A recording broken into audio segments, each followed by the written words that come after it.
Evet arkadaşlar, herkese merhabalar. Max Payne'e devam ediyoruz 3'e. Öyle bir yerde durdurduk ki zaten oyunu. Bir önceki bölümü tabi. Checkpoint tekrardan yüklenince adamların yerleri değişmiş. Hadi bakalım başlıyoruz. Patronun iş yerine bir saldırı. Bu adamlar askeri yani özel askeri ekip gibi. Bakacağız bakalım hep beraber.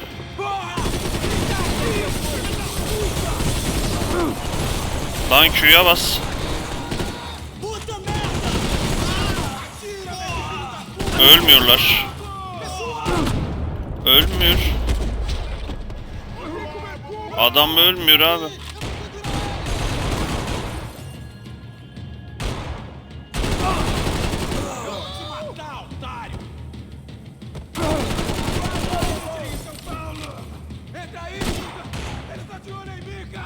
Vallahi yerde kalmak en iyisi.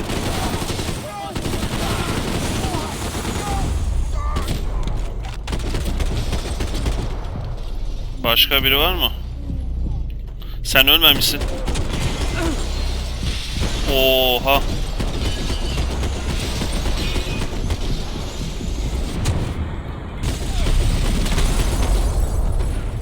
Son anda. Max! Max! Yeah, it's safe. Come on. We need to get you to the server room. Let's go. Por que não posso ficar aqui com você debaixo da mesa? Let's go. Come on. Okay, I'm coming. Lan dur, silahları toplayacağız. The real security guards had been run off, paid off, or bumped off. That left Dur abi us. dur. It wasn't a fantastically comforting thought. Silahları, mermileri toplamadan nereye gidiyoruz?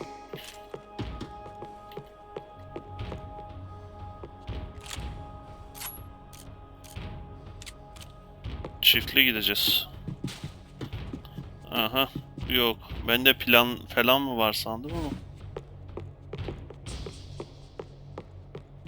İlaç falan yok mu? Come on, Max! Burası Sıdat projesi falan, o silah da varmış. That was the office Victor used at Fabricas Branco.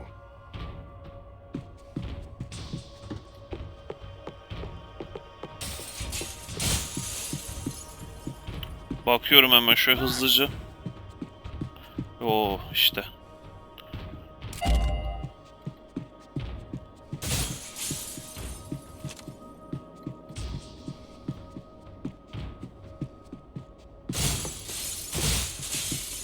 Buldum vallahi bir tane. Bir tanedir abi. Tamam bekle oğlum. Max abin camları kırıyor. Tamam herhalde, başka yok. İşin şakası bir yana. Hadi bakalım. This code should get us into the boardroom. Okay. Glad to see the security system is keeping the right people out. Oh shit!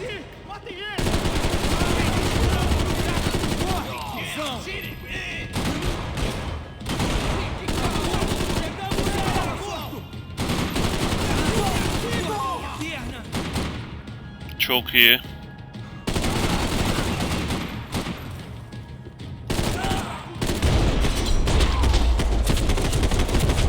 Ya böyle deşerler işte.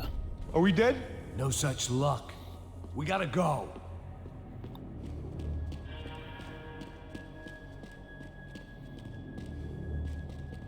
It's through here. Max çift al çift. Elbet mermi toplarız ya. I'd last half a second in a gunfight. Stick by me. Hemen şuraya da bir göz atayım. Modeli incele diyor.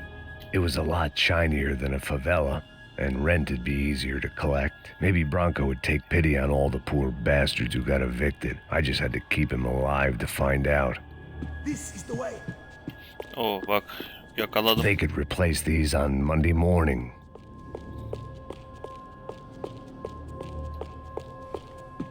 Hadi devam. Hey, the server room is just past those cubicles.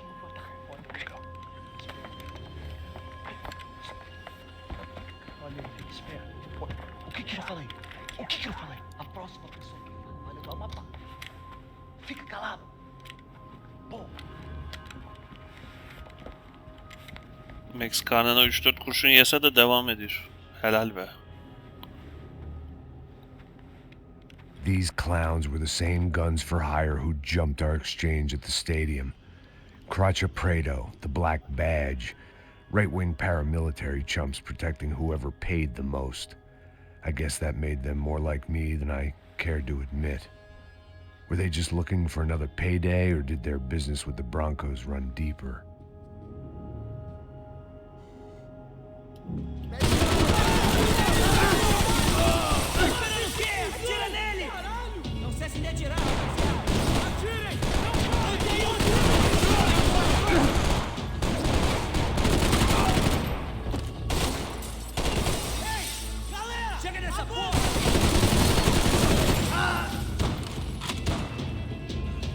Bir tane pompalı mı var?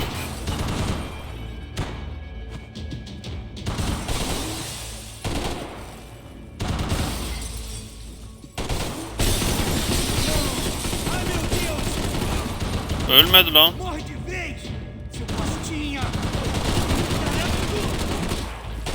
Şu kaldı.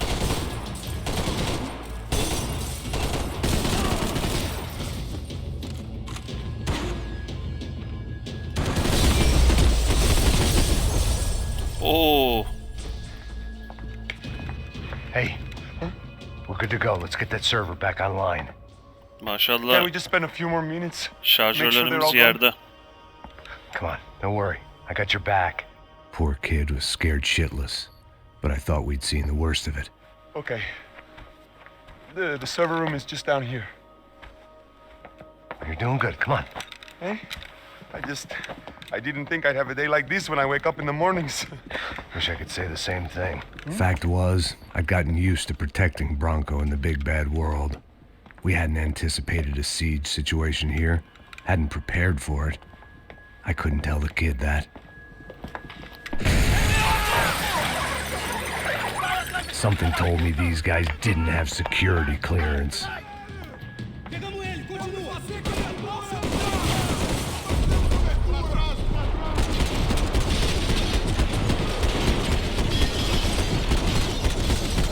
Neredesiniz lan?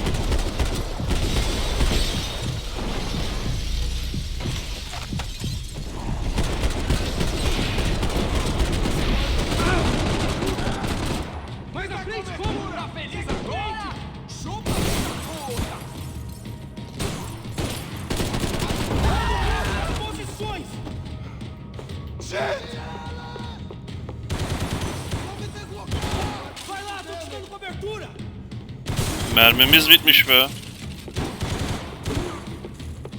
This doesn't look good.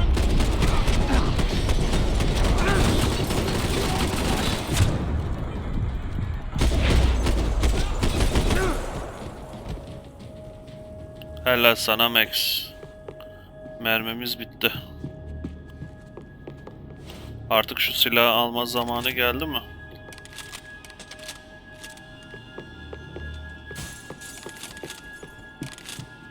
Oh oh oh, her yerde bundan var. Hey Max! Daha korktum ha, dedim şey mi?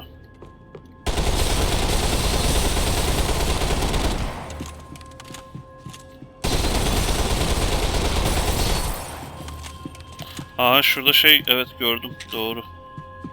Şu masaları zaman hemen bir araştır bakayım hızlıca.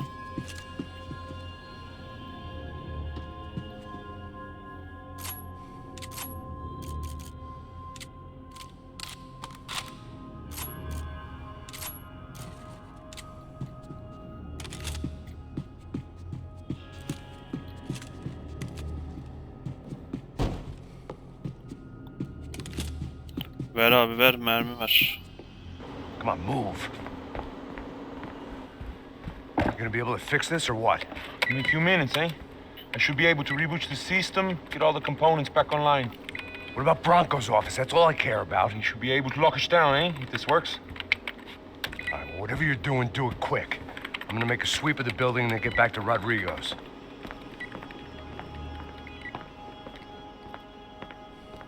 Adam gelecektir herhalde. The security system was back online. Things might be a little tougher for our fan club from here on in. Seemed like breaching the perimeter had been no more difficult than strolling through the front gates. But hey, who needs a Trojan horse when the alarm is down and your standing army is a dame, a dork, and a drunk?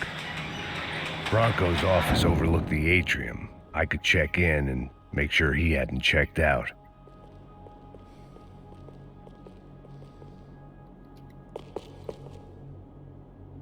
Şimdi tamam, kapandı mı orası? Güzel. Ben kendimi nereye siperlesem? Kesin burada bir çatışma olacak.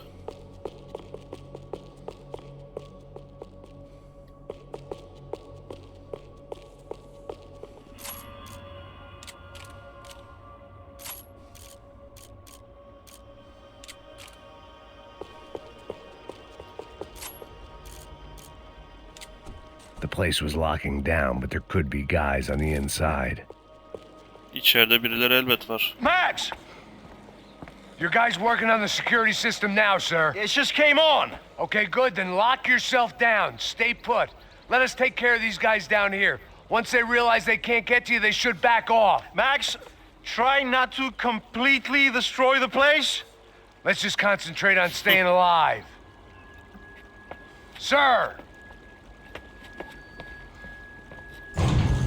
Mekanı yok There it etmedi. went. He was tucked up safe. Now I needed to make it to the lobby to complete my sweep of the building, for what that was worth.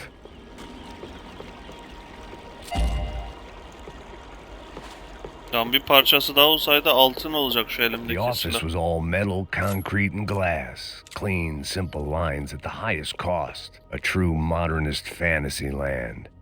It felt like nothing could hide here, but I didn't understand a Bu niye thing. böyle bir şey yaptı şu an? Ben bir şeye basmadım.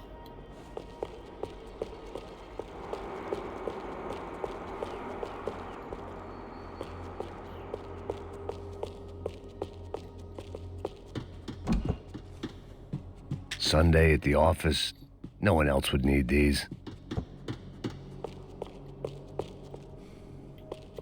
Graduation shots of Rodrigo, Victor, and Marcelo, educated at rich kid finishing schools all over Europe. No wonder they had the common touch.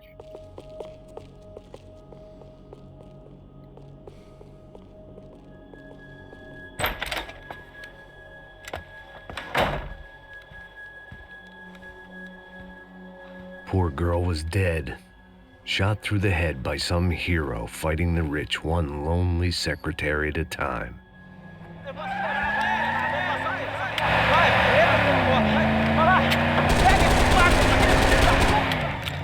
Segura firme, segura firme!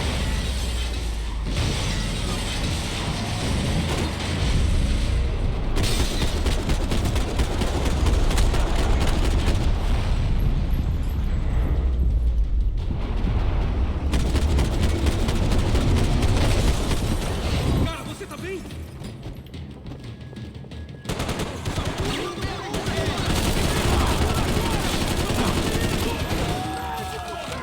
Escuta! Formação de ataque!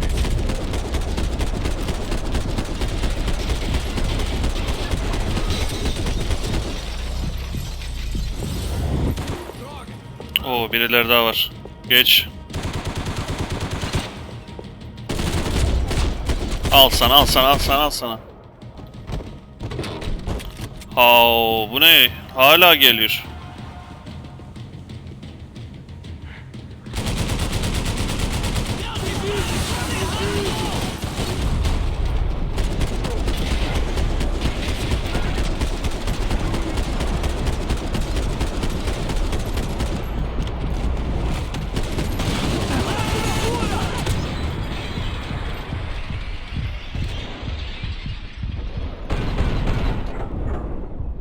Öldün mü Max?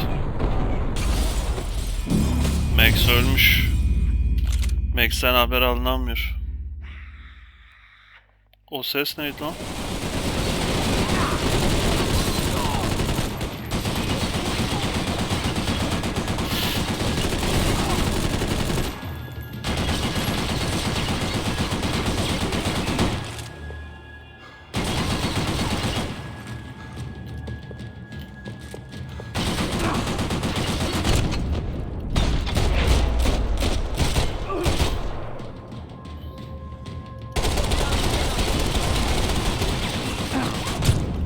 Öldün mü lan?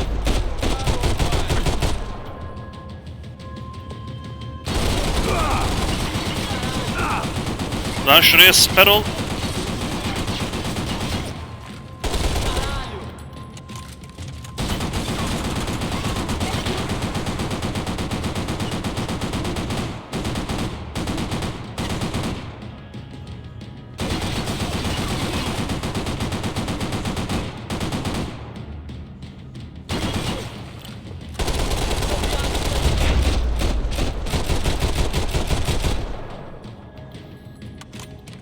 It looked like we'd seen the worst of it. The elevator would take me back up to Rodrigo's office where we could wait the rest of it out.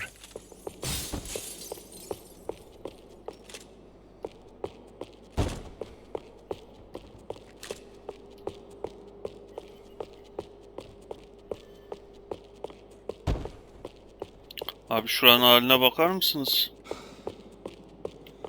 Niye hiç yerel polis gelmiyor buraya?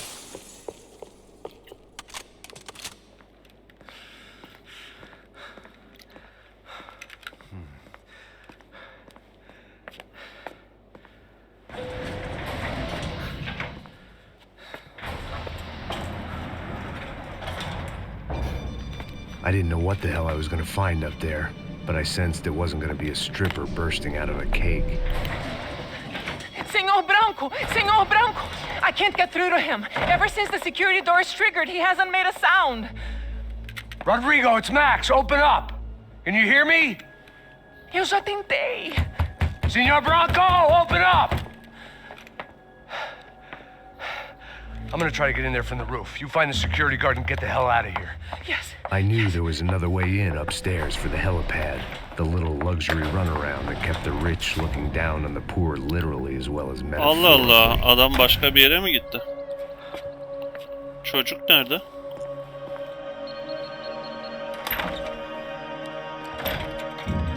Rodrigo? Rodrigo? Rodrigo? Oo.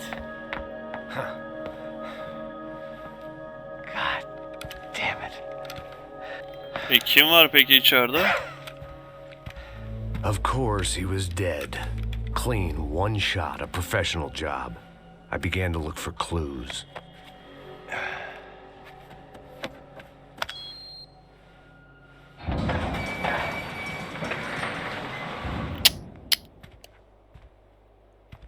I couldn't get playback on one of the cameras and it looked like the disc was missing. Someone in this building was trying to keep things low-key. But then why had everyone else come driving through the goddamn wall?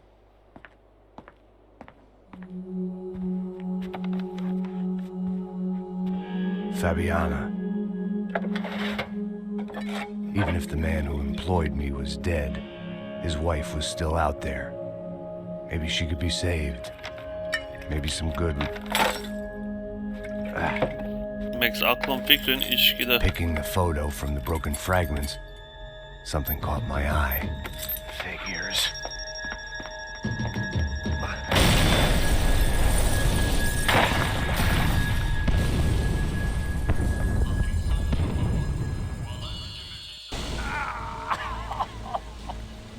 Only blind luck it meant the blast wasn't fatal. If I'd been out for any longer, the smoke would have gotten me. Profesyonel bir saldırı.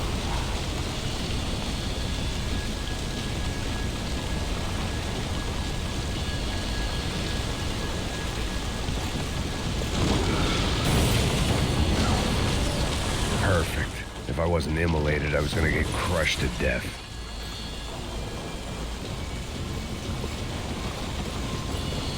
Look at me.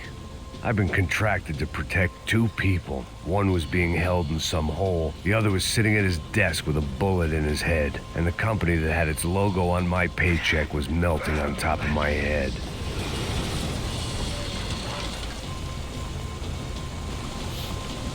Sıkıntı büyük. Shit. If I survived this, it'd be a victory for gross incompetence.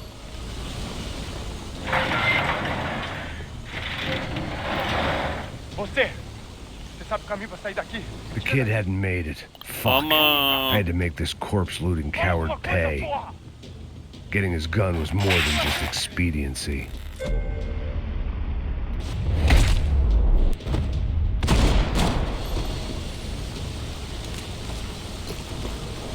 içeri adamlar mı giriyordu? I was in no state to save his body from the flames. I hadn't saved him from the gunman either. I'm sorry, kid.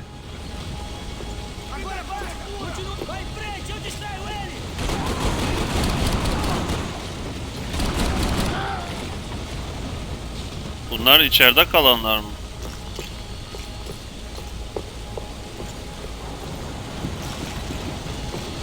Hepsi yanmış.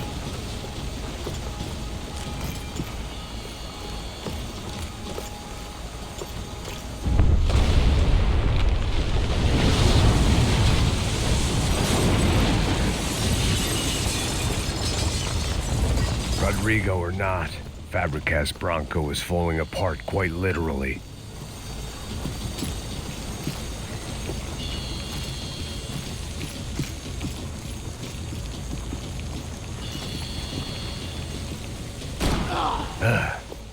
Despite his manners, I'd done him a favor. Hepsi paramparça olmuş ya.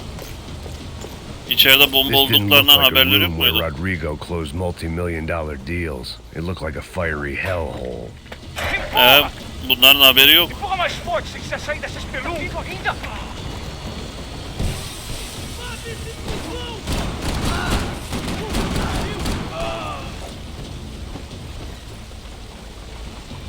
Bunların haberleri yok içeride patlayıcı Go, olduğundan. Max, move.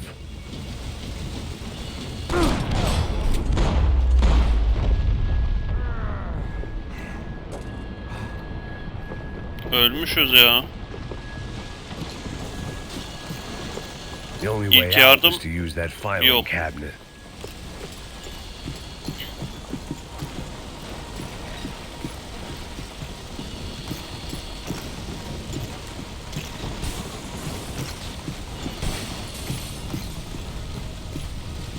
Nereden gideceğiz? Bunlar bu dolabı mı kaldırmaya çalışıyorlar?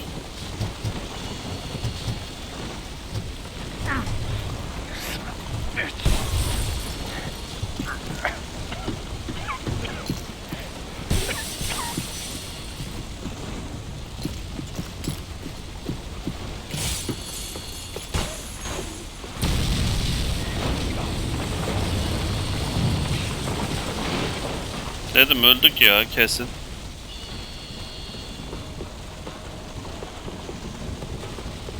So much Nereye for a gidiyor bu? lazy Sunday afternoon. My next trick would be a high wire act with a fiery pit for a safety net. It was nice that no one was shooting at me for a change. Lan o But I'd take tahtalar a shot in the taşımaz lan head over a seni, slow yanıyor. roast on a spit any day of the goddamn week. Geçtiği yerlere bakar mısınız? Yanmış tahtalardan geçiyor. Bu betonda çökecek gibi.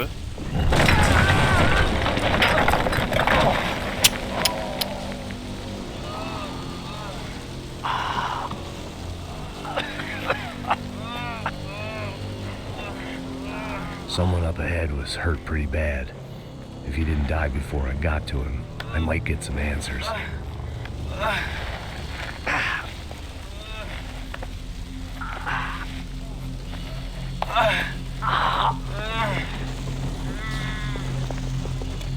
Hey! Why? What? Why Rodrigo Branco? Why? What? Why did you come to kill Rodrigo Branco? We came to kill you. Because of what you did to us. You killed so many of us. What reason did this poor bastard have to lie? He would be dead from shock or loss of blood in half an hour, even if I didn't leave him there to burn.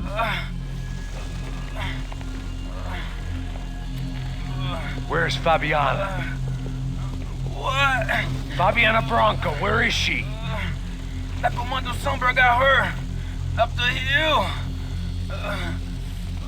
And it was up the hill for me, I guess, where the gang held sway. I I had to try to figure out who was using these angry paramilitary clowns as some kind of front to kill Rodrigo.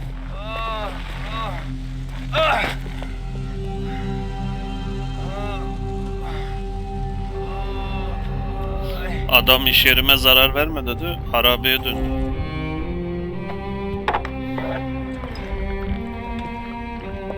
I was a mess. Rodrigo Branco was dead. Fabiana was held hostage. I had no idea who was behind any of this.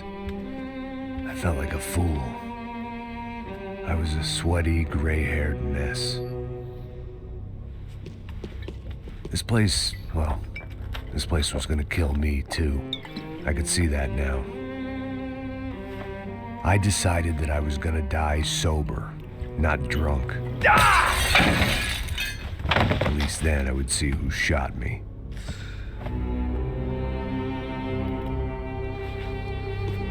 It was time to take back control from whoever was out to get me. And if I didn't flush them out, at least my midlife crisis would confuse them enough so they did something stupid. It was the only hope I had. I knew I wasn't thinking straight. I'd been drinking and popping painkillers for years. I had a liver like a French goose and skin like red leather.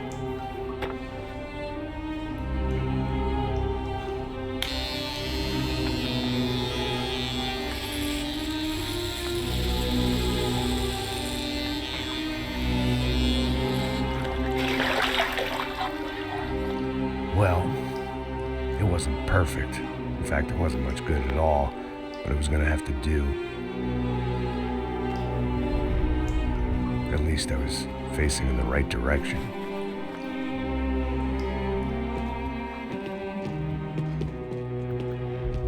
Adamımız tarz değiştirdi ha. Bayağı ara video var. Tá ligando, hein? Hello. Hello, Victor. Max? Max, you're alive? Of course I'm alive. We did not know this. We are lost, Max. Our brother was everything to us. I understand. Listen, I'm sorry about your loss. Both of you. Rodrigo was a good man. I failed him. But I was tricked. What happened, Max? I don't know. Some guys from the Crush of Prado came into the building downstairs, so while me and the security guard were dealing with them, an assassin must have come in and executed your brother. At least that's how I think it happened. No, you killed him, Boha. You killed my brother. What are you talking about? I understand you're upset, but please, why the hell would I do that? To get his money, to take his money. How am I getting his money, Marcelo? Please, think. I worked my ass off for your family. I saved your life twice, or more. And right now I'm going to get Fabiana. Where is she? Where is Fabiana, eh? She's in a place called Nova Esperanza. How do you know this, Max? One of the Crotch of Prado told me just before he died. Please, bring our sister-in-law back to us, Max. Our family is being torn apart.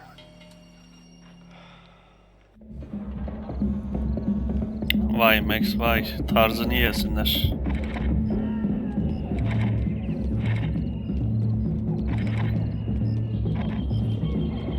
Brezilya'nın tam şeyine Sao Paulo'ya gelmişiz. Sao Paulo firsthand. The bit people try to ignore. The unpleasant memory they try to obliterate with cocktails and helicopters and parties and lines of blow, like rich fools the world over. I was a day off the sauce for the first time in years and knew I was due a hangover sent direct from Mother Nature.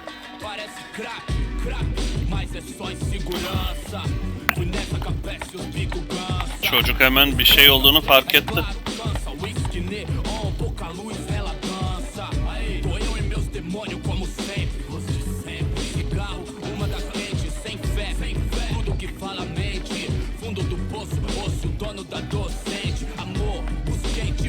I had no idea where the hell I was gonna go, so I decided to head straight for the street party that seemed to be raging. Either that or some other fool had gotten there before me and now was being ritually sacrificed. I've had better ideas, but then I've also had worse ones, like accepting this job in the first place.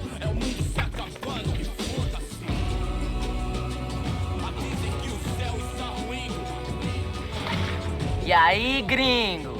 Get lost, kid. Eu me amarro nos States. Você precisa de ajuda, senhor? Speak English? Aham, falo sim, sem problema. I need to know if you ever seen this girl, Fabiana. Come here for a second. Look at her.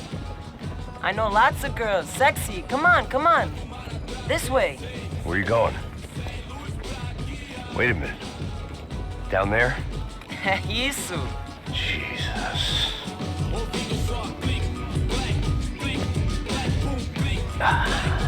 This way, come on.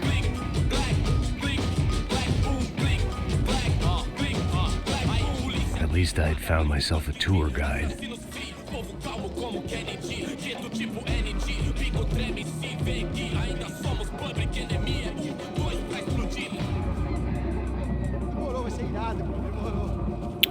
Bizi çetenin The way içine I see götürmüyor it, inşallah. there's two types of people. Those who spend their lives trying to build a future, and those who spend their lives trying to rebuild the past. For too long, I've been stuck in between. Hidden in the dark. What was I really doing walking in there with my bad haircut and ridiculous shirt? Was I there to make something right? Or was I just using a messed up situation to indulge myself, grasping at some desperate delusion of control? Maybe the two went hand in hand more than I cared to admit. Gente, não leva sua voz, oportunidade merda aqui.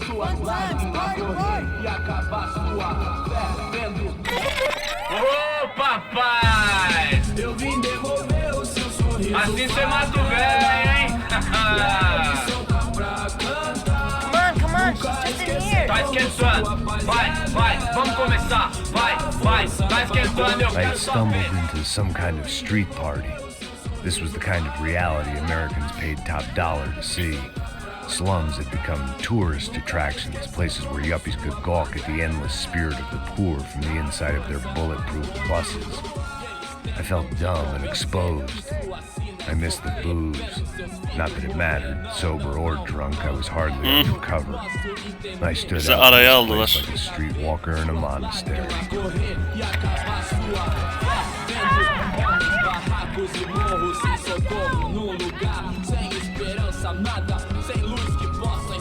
Continua andando, caralho! Que porra é essa que você tá fazendo aqui? Como que você sai entrando aqui assim? Anda, vai pra lá!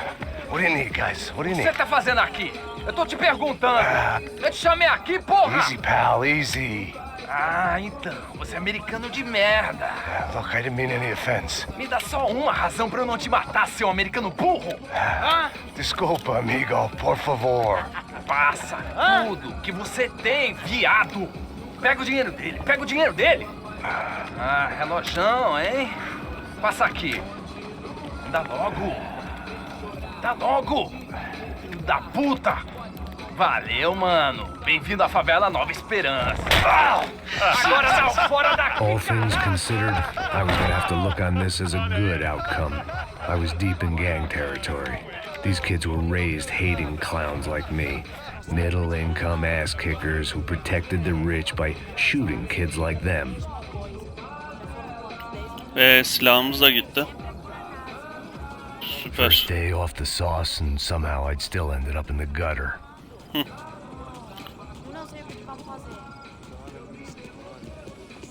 Dere keşke dere olsaydı. Böyle daha iğrenç bir yer. O que você faria se você estivesse com ele? Cara, e tá bem lindo, né? Vamos lá. Vai. Epa! Aí, boa. Joga. Aí, toca com a sabedoria. If there was one thing I'd learned since I'd been here, it was that Brazilians came out of the womb kicking a ball. And for kids like these, was their one legal chance at a ticket out of here. Tá louco. Sabe jogar palitinho, rapaz? Mostra. Pô, que isso, é a coisa mais simples. Vai lá, mostra pra ele. Você escolhe um dos 3 palitinhos. Desculpa, olá. Fala inglês. I'm a little lost. Perdido? Onde estou? Tá no lugar errado, rapá. No comprende. I need a phone, a telephone. Bora. Publico. A gente não é centro de informação turística, não, gringo. Well, they weren't gonna help me. And who could blame them? I was a dumb American in a place where dumb Americans were less popular than the clap. If I was gonna find my way out of this mess, I was on my own.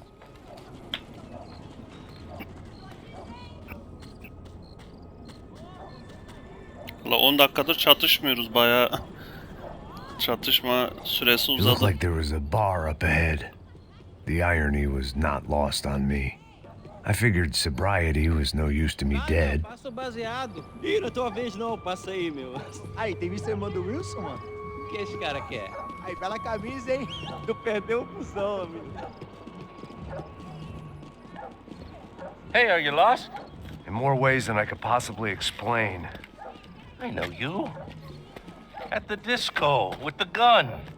Yeah, you had hair back then and better clothes. Anders Dudling from Steele, North Dakota. Why on earth are you here? Well, I'm, looking for someone. What are you doing here? Oh, we came to help the cause. See, after I retired, my wife, she said I had to do something. And, well, you know, I always loved kids, so I got involved in Angels of the Hill. Oh, it's a great cause, and they're really great folk. And, well, now we come down twice a year to help inoculate the children of the favelas. Yeah, oh, it's simply wonderful, giving back. Whole family does it. In fact, my little girl's coming in a couple of days. Aren't you afraid? I was a cop for 25 years. And granted, Steele ain't Sao Paulo, but, you know, I seen things. And people are the same everywhere, good, bad, and different. Listen, have you heard anything about a woman, about 28, rich? She was kidnapped. I heard she was being held around here. No? All right, well, good luck. All right, you too. You look like you need it. I gotta get back at it. Hey, I'll say a prayer for you. Another life lesson I didn't want. Eski polis asansörün orada beni vurma diyenlerden birisiydi. 2 bölüm önce herhalde. Ya şu şeyler çok iyi ya, detaylar falan. Düşünün yani, daha şimdi bir daha yapılsa ne detaylar olurdu. Kaçak elektrik kullanıyorlar. E aí, beleza? Boa. Gisele tá aí hoje? Aí mais gostosa do que nunca. Ô, sai de cima de mim, meu, ô! Tá maluco, pô?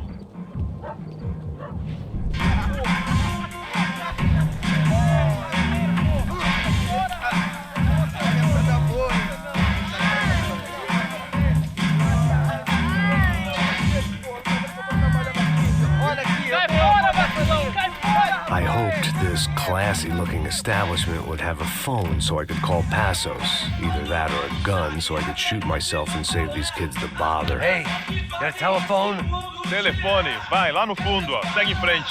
When you're stuck in a foreign country and you don't know the words for reverse charges, and you're in some lonely skin joint in the middle of some poor slum, having just had every last cent robbed from you, and you call yourself a bodyguard, then you know you're a loser. Hey, Max, can I buy you a beer? Do I know you? I don't think so. Look, if you're gonna shoot me, if you make it quick, I'm a little busy. If I was going to shoot you, I wouldn't waste a beer. Wait, come on. I'm trying to dry out a bit, so just a soda, please. Sure. Why don't you go sit down? Guaraná pra ele, chopp pra mim. Bem gelado. Çok duygusuz bir yer.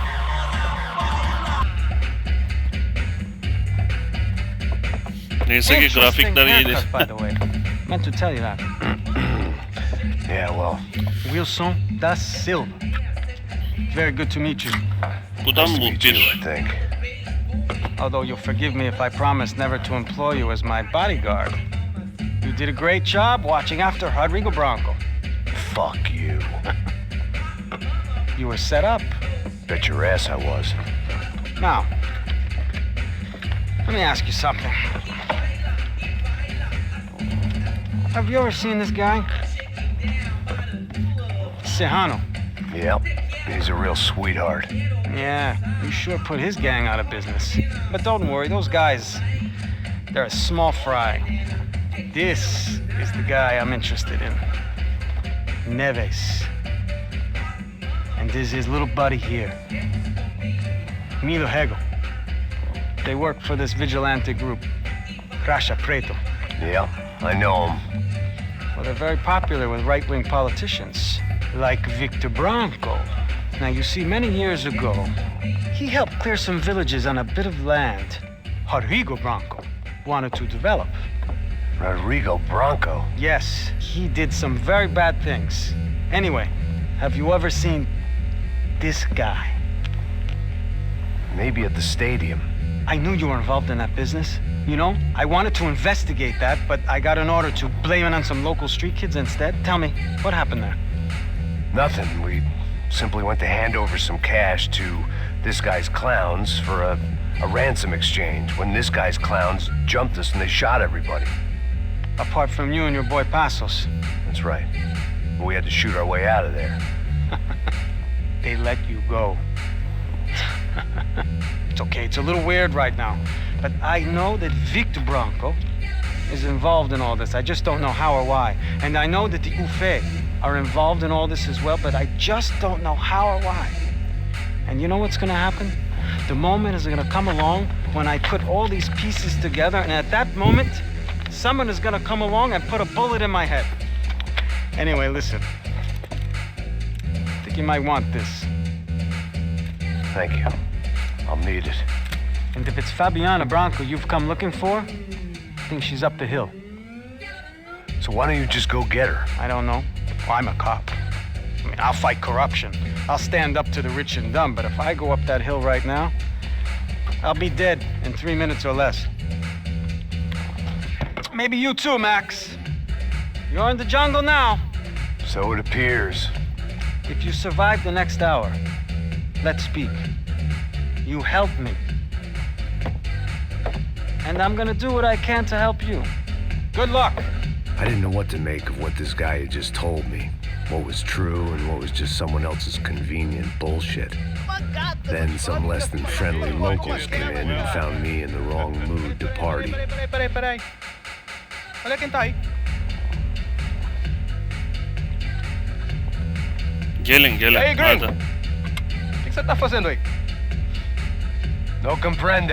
Leave me alone.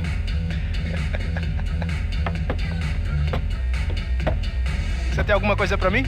Do you got something for me? For you? Tell you what I got. I got a gun, and if anybody thinks they're gonna take it from me, they'd be dead wrong.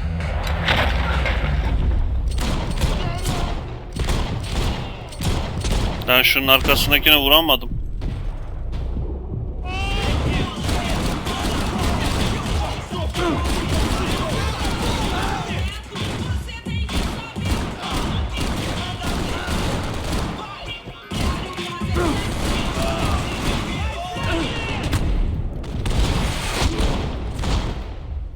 Bu ne ya, adamdaki silaha bak.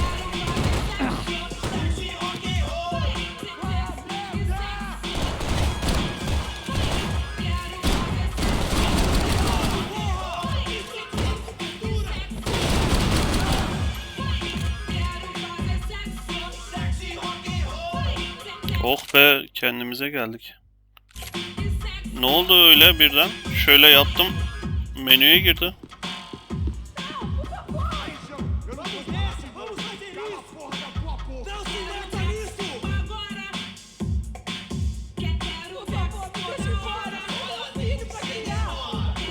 Kadını rehin mi tuttular?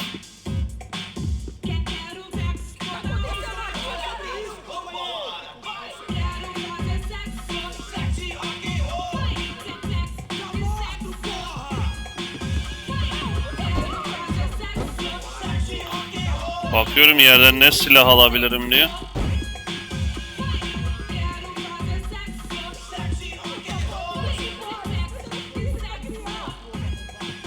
This was going to be a safe medical detox.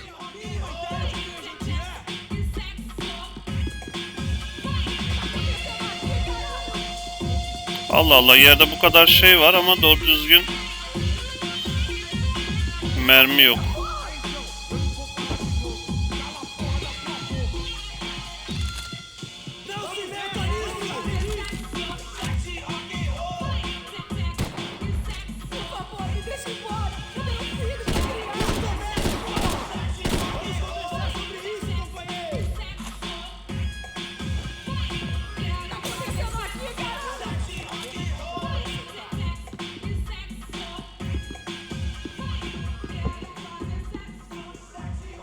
Al bakalım.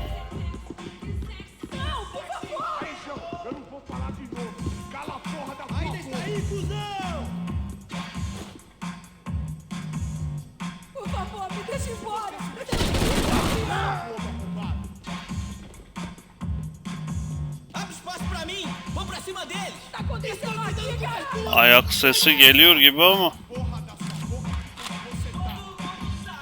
Geldi.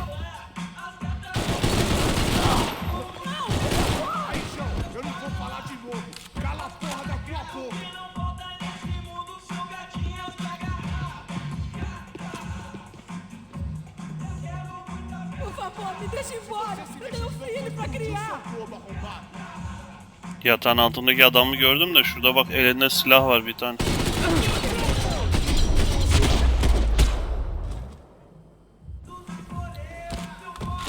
Boşu boşuna mermi yiyorum.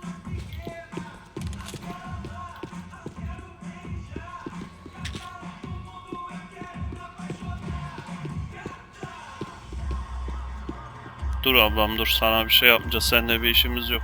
The show was over. It was time to get out of there. No shooting! Por favor, amigo! No! Relax, soldier. You're American? Oh, jeez, buddy. Am I glad to see you? Oh, fuck me. I've been coming to this shithole town for the last 5 years. It's like a fucking insane asylum. Bir de altın kolyeyle geliyorsun. Pussy in the world. Fuck me. I mean, You're in a cat house in the slum, pal, doing who knows what.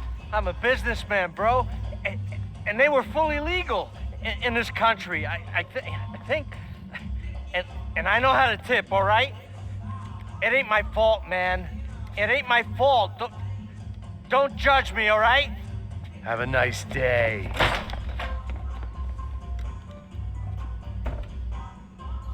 Bayağı bir video izledik ama. Jesus, what a fucking creep. Turistle konuşuldu diyor. Burada bırakalım. Dur bakayım şurayı. It was Monday afternoon, and I'd Tamam. already been thrown out of a party, gone to a strip club, and got into a bar fight. This latest midlife crisis was certainly ticking all the boxes. Asıl şimdi olay başlıyor. Bütün herhalde mahalleyle savaşacağız. Evet arkadaşlar. Videonun yarısı diyalog oldu ama tabii ki bu bizle alakalı bir şey değil. Konuyu daha iyi anlamamız, tam sinema filmi gibi bir oyun yani. Bir sonraki bölümde devam edeceğiz. Kendinize iyi bakın. Hoşça kalın.